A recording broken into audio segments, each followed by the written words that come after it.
Assalamualaikum teman-teman, berjumpa lagi di video pembelajaran IPS bersama Miss Lia. Oke, sebelum belajar seperti biasa baca doa dulu ya. Bismillahirrohmanirrohim.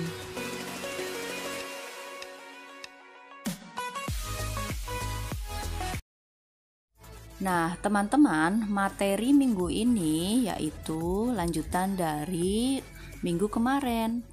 Untuk minggu ini kita akan mempelajari peran Indonesia dalam kerjasama di bidang sosial budaya, pendidikan, dan iptek. Oke teman-teman, mari kita bahas kerjasama di bidang sosial budaya berikut ini. Yang pertama, kerjasama dalam penanggulangan bencana alam. Peran Indonesia di sini yaitu membantu dan memfasilitasi negara tetangga yang terkena musibah. Misalnya bahan pangan, pakaian, uang, bahkan tempat pengungsian.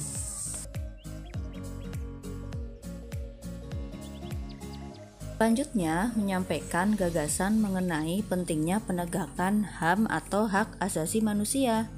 Hal ini bertujuan untuk menegakkan hukum yang adil di setiap negara. Menjalin kerjasama di bidang kebudayaan dan penerangan. Contohnya Festival Lagu ASEAN dan siaran program TV Serumpun Melayu secara bersamaan. Seperti Titian Muhibah Senada Seirama yang diikuti oleh negara Malaysia, Indonesia, dan Singapura. Indonesia juga berpartisipasi dalam olahraga SEA Games. SEA Games merupakan pesta olahraga yang diikuti oleh negara-negara di Asia Tenggara. Indonesia pernah menjadi tuan rumah SEA Games yang terakhir kemarin pada tahun 2011. Selanjutnya, kerjasama dalam bidang pendidikan. Contoh kerjasama dalam bidang pendidikan seperti beasiswa pendidikan. Negara-negara di ASEAN saling memberikan beasiswa untuk para pelajar dan mahasiswa yang ada di Asia Tenggara.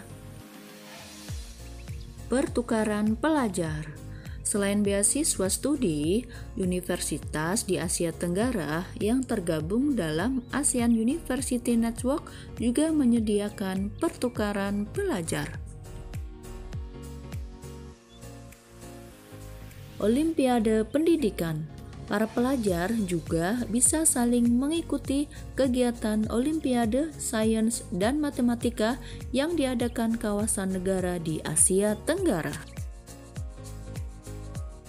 Kerjasama dalam bidang ilmu pengetahuan dan teknologi. Salah satu bentuk kerjasama ASEAN di bidang ilmu pengetahuan dan teknologi adalah dibentuknya Komite Sains dan Teknologi ASEAN yang telah dibentuk pada tahun 1978.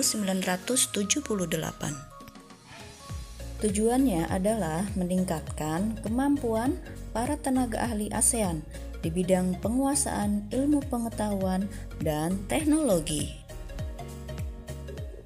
Hasil dari Komite Sains dan Teknologi, dibangunlah beberapa pusat penelitian. Salah satunya adalah Biotrop.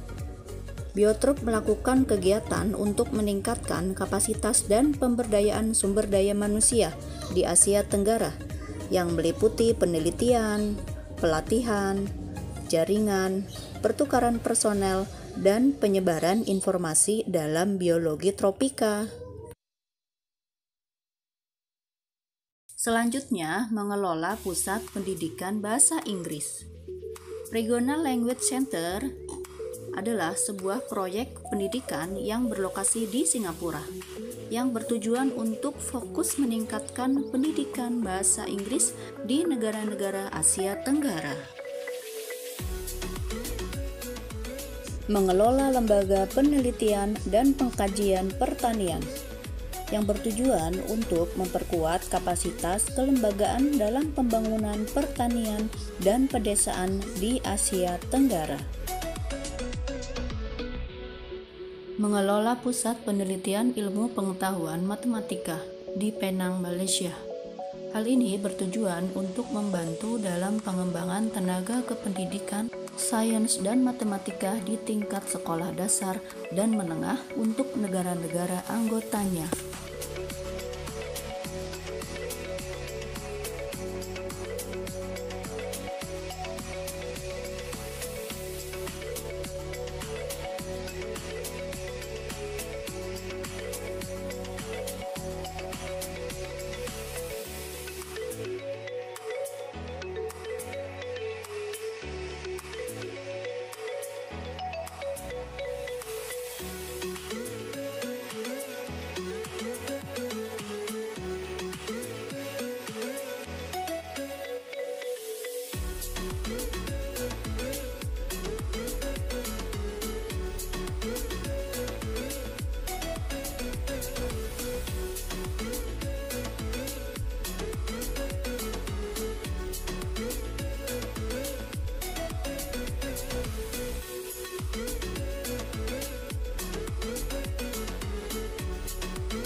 Demikian materi IPS untuk minggu ini.